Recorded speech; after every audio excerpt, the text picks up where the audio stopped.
बिस्मिल्लाहिर्रहमानिर्रहीम। अस्सलाम वालेकुम। हकीकत टीवी साइंस एंड हेल्थ में खुश आमदीद। इसराइल ने जिन कैदियों को या जिनके बारे में उनकी एजेंसी की रिपोर्ट पर ऐलान किया था कि ये कैदी मारे गए हैं और इनको हमास ने मारा है, हमने उनकी लाशें रिकवर कर ली हैं या फिर उनकी लाशें पहचानी नहीं जा सकी, या हमारे पास बड़ा सॉलिड एविडेंस है कि जब हमारी फौज गई थी तो हमने इनकी लाशें निकाल ली थी, या ऐसे लोग जिनके बारे में जिनकी लाशें नहीं मिली उनके बारे में इसराइल की फौज ने कहा कि हमास ने उनको मार दिया है। ये है हमारे पास सबूत। अब हैरान कुन तौर पर उन कैदियों के घर वालों ने बताया है कि हमारे बच्चे या हमारे लोग जो हमास की कैद में हैं वो जिंदा हैं और हमारे पास उसकी पूरी सॉलिड इंफॉर्मेशन है, हमारे पास साइंस है। और इस सारी सूरत हाल में नेतन्याहू ने जो अब आकर ऐलान किया है कि मैं हफ्ते वाला दिन 12 बजे तक का इंतज़ार करूंगा, उसके बाद हम जंग छेड़ देंगे, फिर उसके बाद हम हमास को मारना शुरू कर देंगे। अगर हमारे लोगों को कुछ हुआ या कोई भी सूरत हाल या वो मारेंगे तो इसका जिम्मेदार नेतन्याहू होगा, फौज होगी और एजेंसियां होंगी।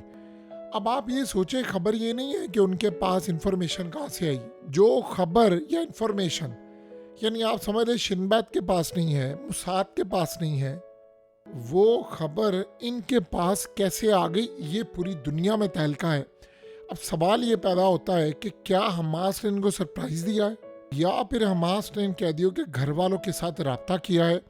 ये इतना बड़ा तहलका है, इतना बड़ा तहलका है कि कैदियों के घर वालों ने कहा है कि हम किसी सूरत इंफॉर्मेशन शेयर नहीं करेंगे, कि हमें ये इंफॉर्मेशन कहाँ से मिली कि कैदी हमारे ज़िंदा है।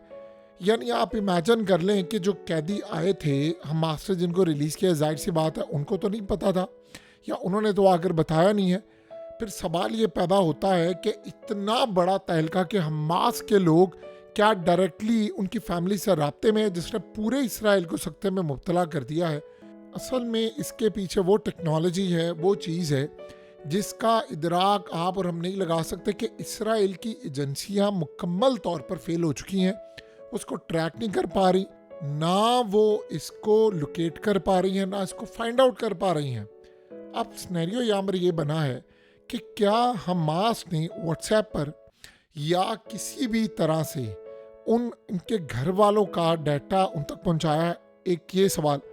दूसरी बात यह है कि अगर उनको तस्वीर या डाटा भेजा है तो इसका मतलब है कि उनके पास सारी इंफॉर्मेशन है उनके घर वालों की।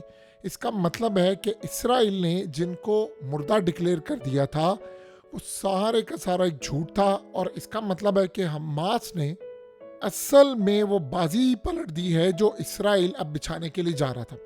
इसराइल असल में नेतन्याहू ने अपनी कौम से किया खिताब, और खिताब के अंदर उसने बड़ी क्लियर बात की। उसने कहा जी अब आप हर तरह की बुरी खबर के लिए तैयार हैं, बहुत बुरे लम्हे के लिए भी तैयार हैं, और कौम को मैं बता दूं बहुत मुश्किल कड़ा वक्त आने वाला है। जाहिर सी बात है लड़ाई शुरू होने वाली है, तो हाइफा, सफ़ेद, तेल अवीव, यरूशलेम, हर जगह पर हमला होगा। अब तो जब हर जगह पर हमला होगा तो एक बात आप अच्छी तरह समझ लें कि फिर रॉकेट्स की बरसात होगी, यमन हमला करेगा, लेबनान की जंग छिड़ने वाली है। लेकिन जो सबसे बड़ा झटका लगा है इसराइल को कि अब एजेंसियां और वहाँ की जो फौज है वो इसराइली जो कैदी है उनके घर वालों के पास पूछे कि आपको कैसे पता कि आपके कैदी जिंदा है, क्या आप हमास से मिले हुए। अब इसराइल में जो लॉ है उसके मुताबिक आप ज़बरदस्ती घर वालों से नहीं कर सकते, और जिस तरह की सूरत हाल इस वक्त पैदा हो चुकी है, नेतन्याहू और उनकी एजेंसियों की और फौज की क्रेडिबिलिटी ज़ीरो है। देखिए ये बात बिल्कुल सबको पता है कि अब जो करंट आर्मी चीफ उनका, जाहिर सी बात उसने इस्तीफ़ा दे दिया, वो रिटायर हो रहा है चंद दिनों में, उसके बाद आएगा अगला आर्मी चीफ, और अगले आर्मी चीफ ने आकर सबसे पहला काम ये करना है कि नेतन्याहू को ये लगता था कि कैदियों को, यानी असल में उसने ऑर्डर जारी किए थे कि कैदियों को मार दो, अगर कैदी मारे जाते हैं तो हम हमास पर नाम लगा देंगे, तो हमारे लिए आसानी ये हो जाएगी कि हम इस जंग को बढ़ाएंगे, फिर हम ज़्यादा आसानी से करेंगे। अभी तो कैदियों का तबादला, उनकी रिहाई, पूरे इसराइल में लोग सड़कों पर, ये सारा का सारा सिलसिला चल रहा है। लेकिन अगर एक दफ़ा हम इनको मार देते हैं तो मामला क्लियर हो जाएगा, और आर्मी चीफ ने इनकार किया। इसीलिए तो आपको पता है उसकी और आर्मी चीफ की लड़ाई भी हुई। क्योंकि कई जगह ऐसी थी जहाँ पर इसराइल चाह रहा था कि हम बमबारी करें और वहाँ पर कैदी भी हैं तो उनको मार दे। कई कैदियों को उन्होंने मारा भी है। तो उसके बाद बैकलैश आपको पता है फिर पूरी दुनिया में जो हुआ वो आप सब जानते हैं। अब सिनेरियो यहाँ पर ये हुआ है कि हमास के लोगों ने अगर डायरेक्टली उनसे रब्ता किया है तो इसका मतलब है इसराइल की एजेंसियाँ फेल हो गई हैं और उनके घर वाले भी उनसे बातचीत नहीं करे। असल में उन्होंने एक पत्ता खेला है कि घर वालों को कहा है कि आप फौरी तौर पर आकर बातचीत करो, और उन्होंने आकर मीडिया को बता दिया है कि हमारे पास पूरे साइंस है, हमारे बच्चे या हमारी फैमिली के लोग जिंदा हैं, और अगर जंग छेड़कर उनको मारा गया तो जिम्मेदार फिर हमास नहीं इसराइल की एयरफोर्स होगी। आपको पता है जितने कैदी इस वक्त वापस आ रहे हैं सब एक ही बात कह रहे हैं, आकर सब एक ही बात कह रहे हैं कि जी हमें इसराइल की फौज मारने वाली थी और ये हमें तबाह करने जा रहे थे और हमारी जानें बचाई हमास के लोगों ने। यानी ये वो क्लियरली आकर स्टेटमेंट दे रहे हैं। और अजीबोगरीब सूरत हाल है कि जितने भी लोग आए हैं उन्होंने इंटरव्यूज़ दिए, उन्होंने नेतन्याहू के कहने पर या उनकी फ़ौज के कहने पर या एजेंसियों के कहने पर हमास के खिलाफ अभी तक ना तो कोई इंटरव्यू दिया ना बयान दिए। इवन के कई ऐसे लोग हैं जिन्होंने हमास को खत लिखे कि तुमने हमारा ख्याल रखा, हमारे लिए ये किया वो किया। अब ये जो सारे का सारा सिनेरियो है आप अंदाज़ा करें कि इसराइल इसको हैरानकुन तौर पर देख रहा है। देखिए पूरी दुनिया में इनके इन्वॉल्वमेंट की वजह से अब रोंगटे खड़े हो गए हैं कि हमास के लोगों ने इतना बड़ा सरप्राइज दे दिया है कि वो कैदियों के घर वालों के साथ डायरेक्टली कनेक्टेड हो गए हैं। यानी वो एजेंसियां बीच में निकल गई हैं, फौज निकल गई है, गवर्नमेंट निकल गई है और हमास के लोग हैं और उसके बाद कैदी हैं या उनके घर वाले। अब सवाल ये है अगर ये मामला है, हो सकता है उन्होंने कोई वॉइस छोड़ी हो, वॉइस नोट भेजा हो या कोई इंडिकेट किया हो या कोई खत या कोई ऐसी सूरत हाल जिससे कहीं ना कहीं पे काम चला गया। एक तो इसराइल की एजेंसियां उसको ट्रैक नहीं कर पा रही, चाहे वो व्हाट्सएप हो चाहे वो कम्युनिकेशन का जरिया हो। आज आप देखें हमास के तमाम लोगों ने अपने मोबाइल फ़ोन बंद कर दिए हैं। उन्होंने कहा है कि जंग छिड़ने वाली है, तमाम लोग अंडरग्राउंड चले गए हैं। सो सारी सूरत हाल के अंदर इसराइल की एजेंसियों के रोंगटे खड़े हो गए हैं कि हमास ने किया क्या है, उनकी क्रेडिबिलिटी डाउन हो गई है। अब आप ज़रा गौर से देखिए मामला क्या है। खाली ये मामला नहीं है, ये जो खातून आपकी स्क्रीन पर आ रही इसका नाम है एना। इसको असल में डोनाल्ड ट्रम्प ने अपॉइंट किया है और टास्क इसको ये दिया गया है कि Jeffrey Epstein, John F Kennedy और इसके अलावा 9/11 से लेकर ये जो लॉकडाउन हुआ, पूरी दुनिया शटडाउन हो गई, ये कैसे हुआ, इसके पीछे कौन सी ताकतें थी, जो बड़े कत्ल हुए हैं डोनाल्ड ट्रम्प के ऊपर, जो अपना खुद हमला हुआ है, और इसी तरह के तमाम तर यानी जो मामला जिसमें इसराइल का नाम आ रहा है, उसने काम ये किया है कि उसको कहा है कि तुम पहले ही दिन आओ और आकर फाइलें सारी यानी अब सारी दुनिया के सामने लेकर आओ, इसको डी क्लासीफाई कर दो। अब कोई बंदा पॉइंट हो तो आप ये सोचें इसराइल का उस पर इन्फ्लुएंस ना हो।